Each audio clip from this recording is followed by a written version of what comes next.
Behold, I myself am bringing the flood of waters on the earth to destroy from under heaven all flesh in which is the breath of life, and everything that is on the earth shall die.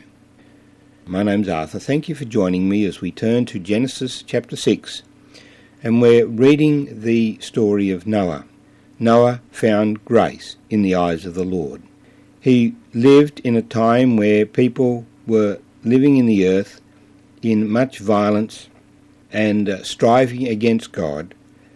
The imaginations of the thoughts of men's hearts was only evil continually. They continually pushed the boundaries against God.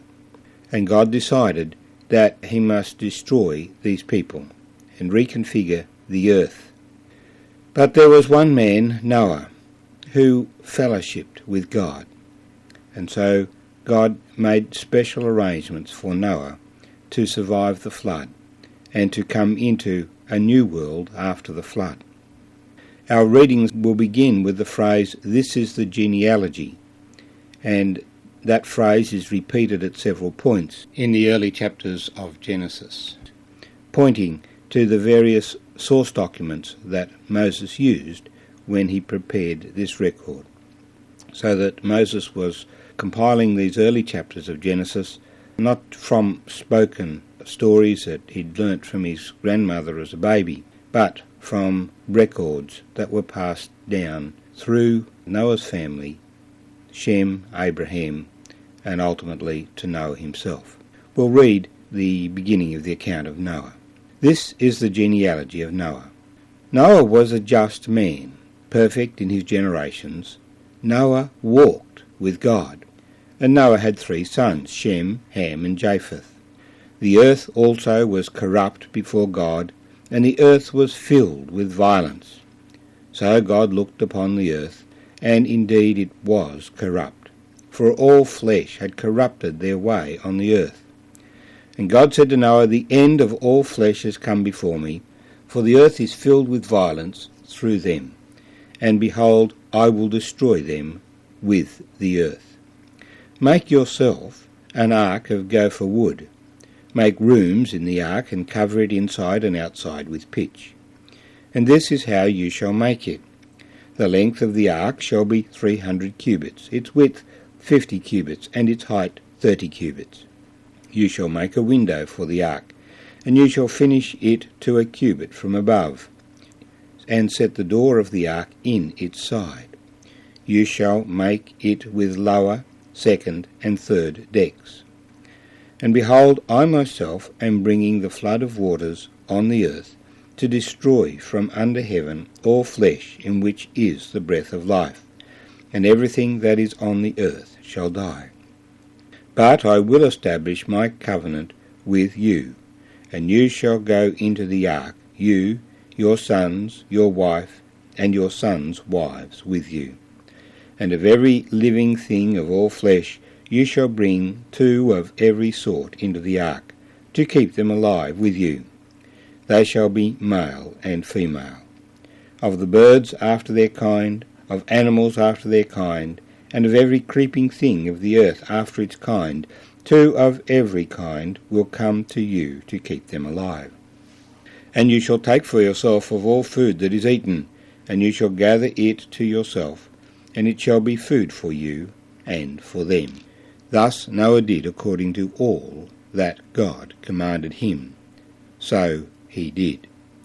And may the Lord bless these words to us. The evidence for the flood abounds in the earth. Granted, we have not discovered the remains of the ark itself, but given that when Jesus rose from the dead it was denied, even if we found the remains of the ark in the mountains of Ararat, where the scriptures tell us they landed, people would deny that it was Noah's ark, and they would deny the import of this whole story.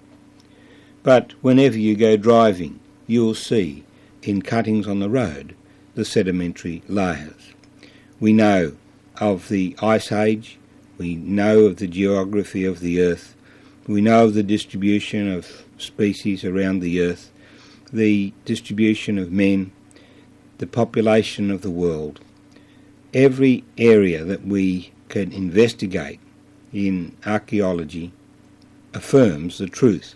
Let me put it this way, none of it contradicts the account that's given here. Because if these things happen, then what we find as hard evidence in the earth would be as we find it. Of course, people have taken the evidence and found evidence and interpreted it differently because they do not want to retain the knowledge of God. They don't want to include God in their thinking. But the evidence, the hard evidence in the earth, shows the remains of many, many, many animals of all shapes and sizes buried in the rocks, in the sedimentary rocks, because God said he would destroy all flesh except that which was in the ark. And so we would expect to find them in the graves that God prepared for them. Noah was righteous. He had a wife. He had 3 sons. Despite the violence and corruption of the earth, Noah was perfect in his ways, blameless in his ways. He joins Job as one who is declared to be perfect, declared to be blameless.